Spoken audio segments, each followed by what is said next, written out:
Hi, my name's Drew. I'm a naval officer and I make videos about what it's like being stationed in Japan. So for this video, I just want to talk about learning Japanese. If you're going to be there, if you're stationed there, you're probably only going to be there temporarily, a couple of years. And it's going to be very hard for you to actually speak fluent Japanese. But it is not that hard to learn just basic stuff like directions and how to order food. Things like that are going to be like monumentally helpful in Japan. Trust me on this one. So you can learn that in about 5 to 6 months if you do the right things. So the first thing I would recommend is not to use Duolingo. All right. That one seems like the popular one, but it doesn't really teach proper sentence structure and stuff. Japanese is really different than English. So if you use Duolingo and just the words you learn, but you slot them into where they'd be in English, you're still not going to make any sense. I would definitely recommend the app Pimsleur. I've never heard anyone actually say it, so I think that's how it's pronounced. Or this Spotify podcast, Japanese Made Easy. Those have been by far the most helpful to me because they teach basic stuff, right? It's stuff for tourists going to Japan, how to get by.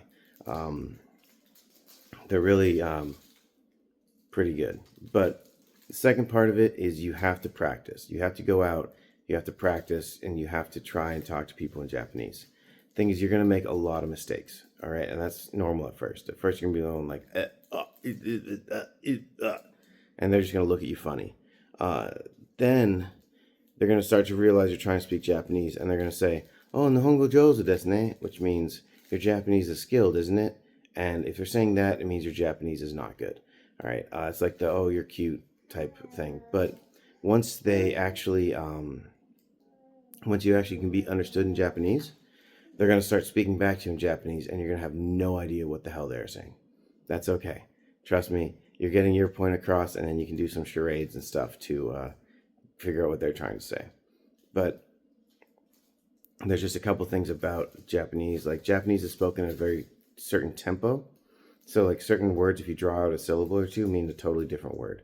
Also, most people don't try and learn Japanese, so they're used to either hearing like they're not used to hearing people who speak Japanese as a second language, right? So like as an American or an English speaker, there's people all around the world who try and speak English, and you've heard heavy accents or people struggling to speak English. You hear that all the time. Japanese don't really hear that before. So when they have someone who's coming up to them, in a restaurant saying the equivalent of like, "Hi, I hamburger want dinner, please help, food, hungry, beef, yes." Like they have no idea what the hell you're trying to say, and they're gonna act like you completely are like clueless. And the better you get at Japanese, honestly, the weirder they get about it. Like if you say a single syllable wrong, they're gonna be like, "What the hell are you saying? You're an idiot." All right, so that's a really frustrating part of it. It's really fast. Even if you ask them to slow down, they're not going to, and they're not used to people hearing people struggle in Japanese. So those are things you all have to kind of get over. The best way to practice, really, there's a couple apps that you can do video chatting with people, but is really to go out to like the smaller towns where they're not, and go to restaurants or places where they don't usually see Americans, and just try and chat with the waitress or the servers. I don't know why I just assumed they're women, but yeah. Or you can go to snack bars like I did. That's you pay a little more for that, but you get to hang out with some hot chicks.